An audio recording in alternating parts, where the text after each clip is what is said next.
이제 본격적으로 오늘의 주제인 PR의 미래에 대해서 조금 얘기를 해보고 싶은데요.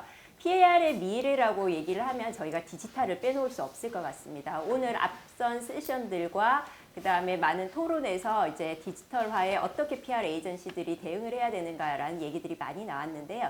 오늘 그 질문을 한 번 더 해보고 싶습니다. 그래서 디지털 네이티브 에이전시들을 저희가 어떻게 경쟁을 해야 하고 그들과의 경쟁에서 저희가 가질 수 있는 차별점은 무엇인지 이런 부분에 대해서 조금 얘기를 해보고 싶은데요.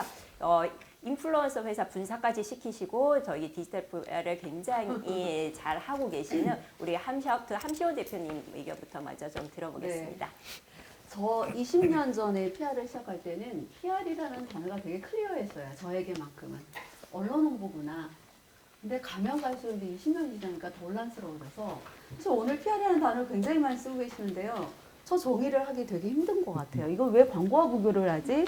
왜 디지털과 구분을 해서 표현하지? 이 자체가 되게 모호하다는 생각이 들면서 저는 제가 지금 하는 일이 결국은 공증과의 대화법을 가장 효과적으로 하는 방법을 찾아 나가는 비즈니스를 한다라고 저는 생각을 합니다. 근데 이제 저 같은 경우는 특히 소비재의 기업 공부를 많이 하다 보니까 공증과의 대화를 내가 왜 효율적으로 하지? 저는 커머스 PR입니다.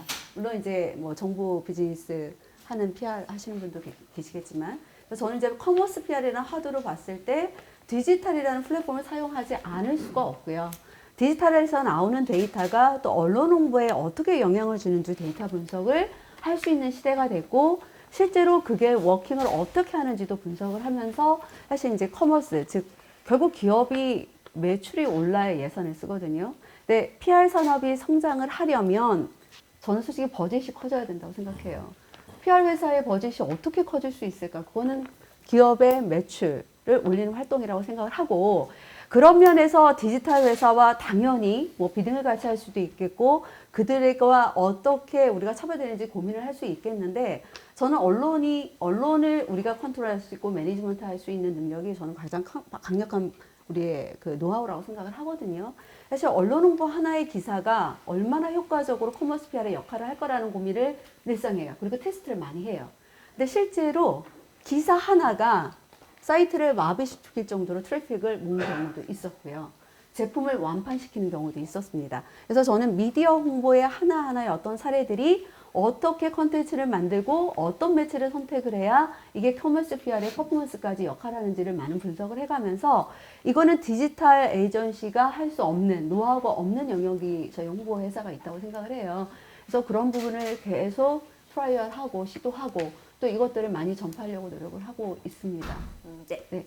또 PR로 이제 디지털화를 많이 하고 계시는 PR의 조재영 대표님 네. 들어보겠습니다. 그 디지털하고 PR하고 좀 그 궁합 비전을 맞는다고 생각을 합니다. 그 디지털화 됐을 때 광고 대행사보다도 훨씬 빨리 그 PR 에이전시들이 쉽게 적응했던 거는 기존에 했던 PR의 방식이 디지털에서도 굉장히 유용하지 않았나.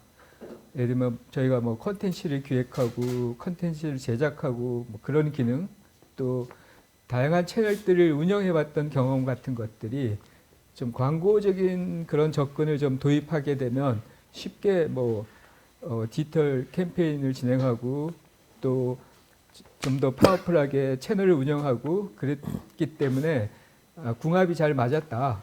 그리고 그 다음에는 PR의 그 약점이 저는 그 개량화 아까 교수님도 말씀하셨던 것 같은데 결국 평가, 효과 측정, 개량화 이런 거였다고 생각합니다. 우리가 그냥 그 광역의 공중, 그러니까 그 불특정 다수 이런 개념에서 일을 하다 봤을 때는 참 그 측정하기가 굉장히 어려웠던 것 같아요. 근데 지금은 우리가 데이터를 모으고 우선 뭐 뉴스를 모니터링하고 분류하고 그러다 또 소셜 데이터를 분류하다가 또 각종 연관어들을 구분하게 되고 또 어떤 핵심 메시지를 분류하고 조사하다 보니까 PR이 지금까지 좀 부족했던 그 개량화에 대해서 많은 그 도움이 됐던 것 같고 또 우리가 이런 모니터링 업무들이 결국 개량화에 도움이 돼서 PR이 디지털에서 그런 수치로 데이터로 이렇게 커뮤니케이션하고 보고하고 측정하는 거에 꽤 많은 진전이 있어서 또 효과적이었다 하는 것이고, 저는 이제 이론 모델에서 정교화 가능성 모델이 생각이 났어요. 이제 지금 디지털 에이전시들이 얘기하는 거는 중심 경로가 아니라 주변 경로를 통해서 감성적으로 접근해서 뭐 B컷을 이용해 갖고 사람들을 즐겁게 하고 노출을 극대화해서 사람들이 많이 보게끔 하는데 아마 일가견이 있다 하면, PR은 되려 정교 가능성 모델에서 중심 경로로 가고 있지 않냐. 굉장히 이성적인 설득, 아까도 했지만 진정성이나 신뢰 이런 것들은 우리가 그런 웃음이나 재미 이런 걸로도 다 줄 수 없는 분야라고 생각합니다. 그래서 PR은 어쩌면 이제 정교 가능성 모델에서 봤을 때 중심 경로에서의 중심적인 역할을 할 수 있는 그런 기능이 있기 때문에 디지털에서도 충분히 주도권을 잡고 캠페인을 진행하는 그런 서비스로서 훌륭하지 않은가, 그렇게 생각을 합니다. 네. 조 대표님이 이론까지 언급하시면서 아주 상세하게 잘 설명해 주셨습니다. 관련해 가지고 이제 다음 질문, 다음 답변은 우리 젊은 층들에도 한번 들어보겠으면 합니다. 그래서 앨리슨 파트너의 정찬종 과장님, 요 디지털 부분 좀 답변 부탁드리겠습니다. 뭐 일단은 앞서서 저희 대표님들께서 너무 워낙 좋은 말씀 해주셔가지고 사실은 제가 뭐 이런 말씀 좀 드려도 될지 조금 말씀드리기 앞서 좀 고민이 되는데, 일단 제가 봤을 때 이제 뭐 조정 대표님께서도 뭐 중심적인 측면이 있다고 말씀해 주신 것처럼 저는 이제 PR의 역할이 점점 더 중요해지고 있다고 생각하고, 역할에 대해 한마디로 좀 정의를 하자면 저는 그 전사적인 브랜드 여정 관리자라고 좀 표현할 수 있지 않을까 싶습니다. 일단 그 이유는 이제 저희가 디지털이 아무래도 저희에게 너무 일상화가 되고, 사실 요즘에 이제 최근 이제 이슈들이나 좀 위기로부터 PR 산업뿐만이 아니라 많은 기업들이 저희 디지털 트랜스포메이션, 디지털 혁신, 디지털 융합을 다 얘기를 하고 있는데요.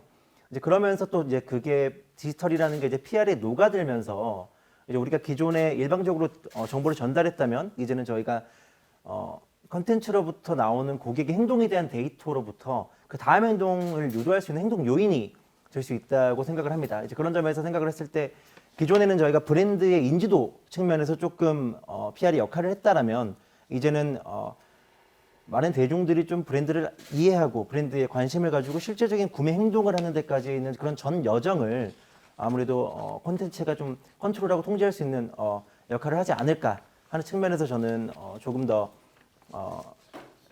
PR의 역할을 전사적인 브랜드 여정 관리자라고 이렇게 좀 칭할 수 있을 것 같습니다. 네. 네. 함시호 대표님과 비슷한 이야기를 해주신 것 같고요. 그 다음에 이번에는 우리 코콤의 변종환 과장님 얘기 한번 들어보겠습니다. 네, 이제 디지털 시대로 이제 전환이 되면서 이제 정말 많은 정보들이 난입되고 있고 이제 정말 홍수처럼 넘쳐나고 있는데, 이런 상황에서 오히려 이제 PR 에이전시인 이제 저희들이 갖고 갈 수 있는 강점은 결국 이 다양한 이해관계자들 간의 복잡한 관계를 이해하고 이 관계를 조율해 나가는 것이 결국 저희가 갖고 갈 수 있는 강점이라고 저는 생각을 하거든요. 이제 한 기업의 뭐 제품이나 서비스를 뭐 소비자 집단이라든가 한 이제 이해관계자 집단한테 정보를 전달해서 이제 결국 구매로 이어질 수 있게끔 하는 이제 그런 이제 커뮤니케이션 프로세스는 이제 저희뿐만이 아니고 이제 뭐 마케팅이라든가 광고, 디지털 에이전시들 다 이제 워낙 잘 하고 있고, 오히려 그런 점에서는 저희보다 잘 하고 있다고 생각을 하는데, 이게 두 개 이상의 이해관계자 집단을 이제 고려해야 되는 그런 상황이 발생하게 되면은 거기서 조금 이제 저희가 좀 더 장점을 발휘할 수 있다고 저는 생각을 하거든요. 예로 들면은 이제 제가 한 이슈 관리 프로젝트를 진행하게 되는 경우가 있었는데, 이제 그 당시에는 정말 많은 이해관계자들의 입장을 이제 이해하고 이제 그 관계를 이제 풀어나가야 되는 이제 그런 상황이었는데, 그래서 뭐 제 고객사 입장이라든가 저희 회사의 입장, 뭐 제 입장, 그리고 뭐 정부의 입장, 그리고 이제 저희가 인플루언서 네이버 블로거들을 섭외해야 되는 건이었는데, 이제 네이버 블로거들의 이제 입장, 다양한 입장을 이제 고려해서 제가 이제 기존에 이제 마케팅 PR을 같이 했던 이제 디지털 에이전시한테 이제 이런 블로거들 좀 섭외해달라라고 요청을 했는데 지금 현재 어떻게 보면 디지털 에이전시들이 좀 부족한 이제 그런 기획 능력은 보완할 수 있을 것 같고 저희가 좀 부족하다고 느끼는 이제 수행 능력 같은 거는 이제 저희가 보완할 수 있다고 생각하는데 결국은 이렇게 다양한 이해 관계자들의 복잡한 관계를 이해하고 이 중간에서 조율해 나가는 역할을 저희가 이제 할 수 있다면은 이제 리딩을 할 수 있는 이제 그런 업계가 될 수 있을 것 같다고 생각합니다. 조 대표님께서 아까 말씀하신 단가반에서 종합반 사례인 것 같네요. 네. 그리고 마지막으로 디지털 융합과 관련해가지고 김주호 대표님이 좀 정리해 주시면 좋을 것 같습니다. 저희 이제 KPR도 한 10여 년 전서부터 이제 소셜 그 디지털 마케팅을 시작을 하고 이제 재작년에 한 2년 전에 KPR 디지털 아예 부문으로 만들어 갖고 이제 하고는 있습니다. 근데 PR 산업 전체적으로 보면 조금 늦은 것 같아요. 솔직히 말씀을 드리면 한 10년 전에 광고 학회인가요? 똑같은 주제로 해갖고 PR 회사가 디지털을 해야 될 것인가 말 것인가 이런 주제로 해갖고 저하고 이제 김홍호 대표하고 한번 발표를 그 자리에서 한 적이 있는데 그때만 해도 이미 그 디지털 회사들이 막 사업을 시작할 때였는데 PR 회사들이 조금 주저주저 하고 있을 때였던 것 같아요. 근데 지금 사실 이제 PR 회사들이 많이 뛰어들어갖고 열심히 하고 있지만 이미 산업이 이제 디지털 회사들이 많이 커져 있는 게 사실이거든요. 그래서 어떻든 전체적인 산업적인 측면에서 보면 조금 저희가 그 늦게 뛰어들었다는 그런 생각이 들고요. PR적인 관점에서 보면 저는 이제 PR이 훨씬 넓은 기능이라고 생각을 합니다. PR이 전략적이고 어떤 설득 기능, 약간 목표를 가지고 어떤 접근하고. 근데 이제 디지털은 뭐 여기 혹시 디지털 전공하시는 분들은 또 그렇게 생각 안 할 수도 있지만 디지털은 저는 제가 보는 관점에서 약간 미디어 기능이 좀 더 많은 것 같아요. 플랫폼이라든지. 그래서 이제 그런 점을 PR 회사들이 잘 감싸갖고 하면 그 이제 앞으로 이제 PR의 미래 관점에서 보면 그런 부분을 적극적으로 수용해서 하면 PR 산업이 조금 더 풍성하게 갈 수 있지 않을까 그런 생각을 좀 합니다. 네. 역시 전문가들께서 모두 이제 PR의 본질적인 속성을 잘 유지하는 것이 우위를 가져갈 수 있는 좋은 방법이라고 많이 얘기해 주신 것 같은데요. 지금